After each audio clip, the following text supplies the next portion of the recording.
There is this is the thing about childcare, folks, is that you don't want the safety net to turn into a hammock. Yeah, I'm probably going to get a lot of heat for saying this, but the reality is that the best child care and the best early learning that a kid can get is from his family, whether that is his mom or his dad or a grandparent. That is the best outcome for children when it comes to early education and early care and learning. Now, I understand that that is not everybody's choice, but at some point, individual responsibility has to come into play here. If you want to make a different choice, you have to be responsible for the financial implication of those choices. It is not the government's role to do that. It is not your neighbor's role. It is not the millionaire's role to do that. If you want to make a different choice and you don't want to or feel like you're unable to care for your children, you have to think through the implications of that. Now, that's Carol J. Roth. I hope she doesn't have a child, because I don't know what she's doing at work. Now, presumably, Carol Roth, who is a radio host and or was, and writes columns and goes on TV, doesn't have a child, because she would have to be at home working for her, presumably her husband, right? But that's just absurd. Yeah, it kind of reminds me of the guy who doesn't think we should pay for kids' school lunches. Remember that guy? Paul Called Ryan. in. Well, I guess it's a lot of guys, but Right. the particular one that we talked to, and then I asked him, what would happen if people just stopped having kids? And he was like, oh, well, the human race would end, whatever. Well, the amazing thing is that this argument that she's making is not going to appeal to anybody outside of that bubble. I mean, that's the thing, is that this is not, and there's undoubtedly people who don't think that the women should stay at home, because that's what this is, right? This is just a women should be in the kitchen argument, sort of dressed up with a little bit of like, it's about the kids, though. Yeah, you kind of have to make it economically possible for women to be at home with their kids, though, too. That's right. You gotta. She calls herself a recovering investment banker.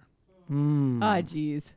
Oh, Tucker Carlson had a bit about this too, where he said that it's going to, go along with this like neoliberal globalist feminism, right? So like all of the white women are not going to be home with their kids like they should be, while their husbands are, earning a family wage with the jobs that Trump brought back. They're going to be at work while their kids are taken care of by illegal immigrants. Well, how would illegal immigrants get jobs in childcare that is subsidized by the federal government? The liberals are going to give them jobs. That's Job gonna be guarantee for fascinating. illegal immigrants. That's MS-13 like members are the going to be number one plank in Bernie's platform. I mean, this is what's interesting, though, about this critique of this. Here it is. Back to work as good little servants. American dream is outsourcing their upbringing to government caretakers while their parents scurry back to work as good little servants of globalized market capitalism. The need for more government daycare specialists will no doubt be used to justify more immigration.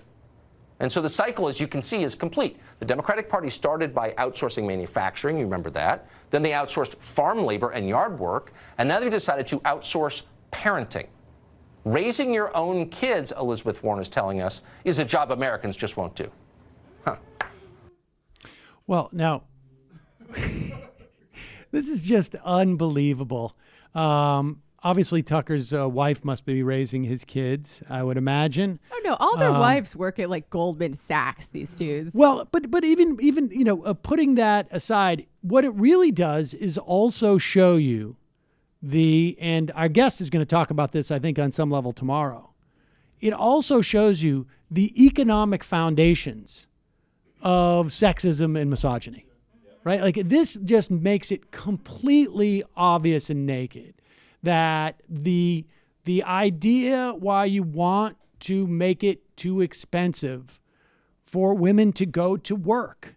Now, of course, this is completely ignoring the reality of a huge swath of men and women, right? Where it's not a question of, can I get to work? It's just a question of, will I ever see the kid, right? Because many of these people are working, these couples are working 2 jobs, even if they have the kid at home. It's just that they're leaving at night. Or maybe one of the parents is working 2 jobs and never sees the kids. But he's going to ignore those because he wants to talk about the real Americans.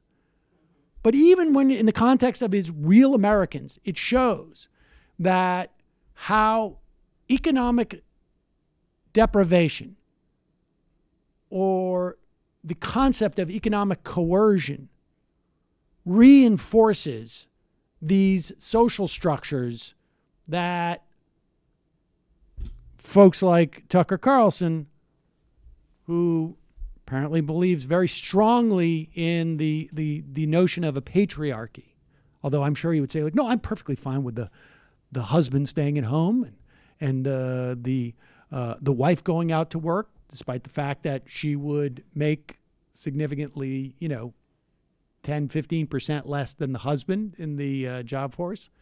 But nevertheless, they know where the numbers land on this. And this is the way that they use economic coercion to subjugate women, because it fits their religiously formed code of how the family should look and act. Yeah, and he uses his disingenuous critique of capitalism once more to try to advance a different version of capitalism that he thinks is better, and he's not going to say it, but whiter. Whiter and more Christian. I mean, he did say it, right? He talked about immigrants. And more religious, I should probably say. Because, it does suck that a lot of couples don't really have a choice. Everyone has to work all the time and not spend time with their kids, and everyone's tired. It feels like shit. But the answer to that is not more economic coercion, generally speaking. Indeed.